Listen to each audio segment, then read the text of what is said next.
बिस्मिल्लाहिर्रहमानिर्रहीम अस्सलाम वालेकुम माय यूट्यूब फैमिली मेंबर्स। तो कैसे हैं आप सब? उम्मीद करती हूँ कि सब ठीक ठाक और खैर खैरियत से होंगे।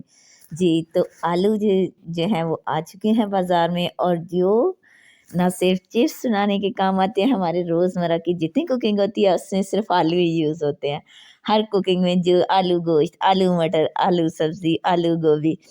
तो आप आलू जो है ना, आपको छीलने का सबसे आसान और बेस्ट तरीका आपको बताऊँगी। आपने इस तरह की जाली ले लेनी है और हाथों से इस तरह से मरोड़ के आपने इसको अच्छे से साफ़ करना है। तो इस तरह करने से ये बहुत अच्छे से साफ़ हो जाते हैं, और ना ही तो आपका टाइम वेस्ट होगा, और ये बहुत अच्छे से साफ़ हो जाएँगे, और छिलका इसका बहुत आसानी से उतर जाएगा, और आलू भी वेस्ट नहीं होगा। तो इस तरीके से बहुत अच्छे से आलू साफ़ होते हैं। एक मेथड ये है, और दूसरा मेथड जो है ना, इसका वो भी मैं आपके साथ शेयर करूँगी, वो भी बहुत आसान है, उससे ज़रा आलू ज़्यादा अच्छे से साफ़ हो जाते हैं। तो वो है ये स्टील की वूल, जो कि हम स्क्रबर बर्तन धोने के लिए यूज़ करते हैं। तो आपने वो ले लेना है, इसको अच्छे से इसके साथ इससे आपने आलू जो है ना वो रगड़ने हैं, और इससे जो है ना वो आपके आलू बहुत अच्छे से साफ़ हो जाएँगे और नीट हो जाएँगे, और जितना भी जो फालतू छिलका होगा वो बहुत अच्छे से उतर जाएगा। तो उम्मीद करती हूँ कि आपको मेरी ये टिप जो है ना बहुत अच्छी लगी होगी। अगर आपको मेरी ये टिप्स पसंद आती हैं तो आपने मेरे चैनल को ज़रूर सब्सक्राइब करना है, और मुझे कमेंट बॉक्स में ज़रूर बताना है कि आपको मेरी ये टिप कैसी लगी। अगर एज़ कंपेयर टू जो है ना चेक किया जाए कि इन दोनों में से जाली बेस्ट है या वो दूसरी जो प्लास्टिक का जो ये जाली है वो बेस्ट है, तो स्टील की जाली ज़्यादा बेहतर है, क्योंकि इससे ज़्यादा अच्छे से छिलका उतर जाता है। हैं तो दोनों ठीक, जो आपको बेस्ट लगे वो आप दोनों यूज़ कर सकते हैं। लेकिन जो है ना एज़ कंपेयर टू स्टील की जो वूल है वो ज़्यादा बेस्ट है।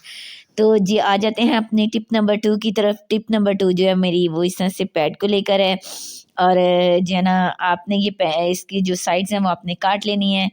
तो ये ना सिर्फ़ इसके अंदर का जो जेल होता है ना, उसमें से ऑलरेडी बहुत ज़्यादा स्मेल उठ रही होती है, वो पता नहीं वो जेल की होती है या जो मेडिसिन यूज़ होते हैं, आई डोंट नो, बट जो है ना जब इसका कंट्रास्ट जो है परफ्यूम से होता है तो वो इसकी स्मेल और ज़्यादा, फ्रेग्रेंस जो है ना वो और ज़्यादा फैल जाती है।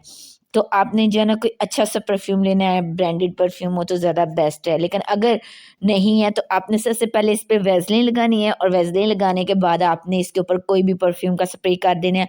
अगर आपके पास परफ्यूम नहीं है तो आप पाउडर यूज़ कर सकते हैं। तो आप ये लगा लेंगे, आफ्टर वैसलीन लगाने के बाद आप पाउडर या परफ्यूम जो भी आप इस पे स्प्रे करेंगे ना, तो इसकी जो फ्रेगनेंस है वो लॉन्ग लास्टिंग होगी। तो इसके बाद आपने इसके कर लेने हैं इस तरह से कुछ पीसेस, जिस तरह से मैंने कर लिए हैं, जितने आपको ज़रूरत है। जी, तो मुझे ये जो है ना इससे कुछ ज़्यादा है करने थे, तो सबसे पहले तो मैं इसको अपनी जो है ना वो कपड़ों वाली अलमारी में हैंग करूँगी, इसको स्टक करूँगी, क्योंकि जो सर्दियों के कपड़े हम निकालते हैं उनमें से स्मेल आती है, और जो है सर्दी की वजह से धोने को भी दिल नहीं करता। अगर आप धो भी लिए हैं तो तब भी अगर ये आप लगा देंगे ना, तो आपके जो है ना कपड़ों में से ना परफ्यूम की बहुत ज़्यादा अच्छी स्मेल आएगी। तो आप जब भी अलमारी खोलेंगे तो एक बैड स्मेल क्रिएट नहीं होगी। जी, तो हमारे शूज़ों में से बहुत ज़्यादा स्मेल आती है। आपका जो जूतों वाला रैक है जिसमें आपने अपने नए शूज़ रखे हुए हैं, एक वहाँ पे हैंग कर दें, स्टक कर दें, तो ये भी जो है ना आपका बहुत फ़ायदेमंद होगा, आपके शूज़ों में से स्मेल नहीं आएगी। जी, तो नेक्स्ट टिप जो है ना, हमारे किचन में जो हम मसाले यूज़ करते हैं ना, तो जो मसालों वाला कैबिन होता है ना, उसमें बहुत ज़्यादा मसालों की स्मेल होती है, चीनी की स्मेल, हर चीज़ की स्मेल फैली हुई होती है। आपने एक वो किचन के कैबिन में जो है ना वो स्टक कर देना है। जी, तो इस तरह से आपने काट के शूज़ों में लगा देना है, जिससे क्या होगा, एक तो शूज़ों की स्मेल नहीं आएगी, अगर बच्चे के शूज़ बड़े हैं तो वो इसको सेट हो जाएँगे, आपको दोबारा वापस नहीं करने पड़ेंगे, और अगर पीछे से इस जगह से लगते हैं तो वो लगेंगे नहीं। जी, तो अगर आपके वॉशरूम में से भी इसी तरह स्मेल आती है जिस तरह से मेरे में से आती है, ये तो मोस्टली वॉशरूम में से ऐसा होता है, तो आपको जो है ना बार-बार वॉशरूम धोने की ज़रूरत नहीं पड़ेगी। आपने ऐसा करना है, अपनी फ्लश टैंकी के पीछे जो है ना एक जो है ना इस तरह पैड जो है ना स्टक कर देना है, तो इससे जो है ना स्मेल क्रिएट नहीं होगी। जी, तो इस तरह से आपने ले लेनी है एक चूड़ी, और ये जो है ना ये है प्लास्टिक की चूड़ी है। अगर आपके घर में प्लास्टिक की चूड़ी अवेलेबल नहीं है तो आप जो है ना कोई पुराना ब्रेसलेट या चेन यूज़ कर सकते हैं। तो आपने क्या करना है कि जुम्मे वाले दिन जो मर्द हज़रात होते हैं उन्हें नेल कटर, कैंची, इस तरह की चीज़ों की बहुत ज़्यादा ज़रूरत पड़ती है, और जो बवक़्त ज़रूरत जो है ना मिलती नहीं है। तो आपने ऐसा करना है, एक कैंची और एक नेल कटर, इस तरह से आपने इसको इस चूड़ी में डाल के आपने इसको, क्योंकि हम लेडीज़ मोस्टली होती किचन में, तो ये आपने इसको ऐसी जगह पे किचन में हैंग कर देना है कि जहाँ से आपको ईज़िली अवेलेबल हो और आपको परेशानी का सामना ना करना पड़े और आप ईज़िली दे सकें। जी, तो आ जाते हैं नेक्स्ट टिप की तरफ।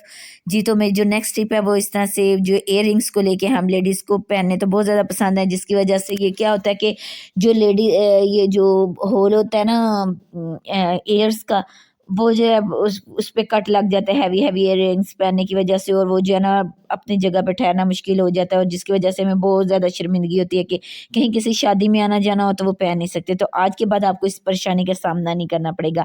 आपने सनी प्लास्ट को जहाँ पे बैंडेज लगी हुई है येलो कलर की, यहाँ से आपने इसको 2 हिस्सों में कट कर लेना है, और इस तरह से बिल्कुल बैंडेज वाला हिस्सा जो है ना आपने अपने कान के साथ आपके स्टक को, जिस तरह से मैंने ये झुमके पे लगाया आपने भी इसी तरह लगाना है। इस तरह लगाने से अगर आपके ईयर पे कट भी लगा हुआ है ना, वो भारी-भारी इयररिंग्स पहनने की वजह से, तो कोई मसला नहीं होगा, और ये उम्मीद करती हूँ आपको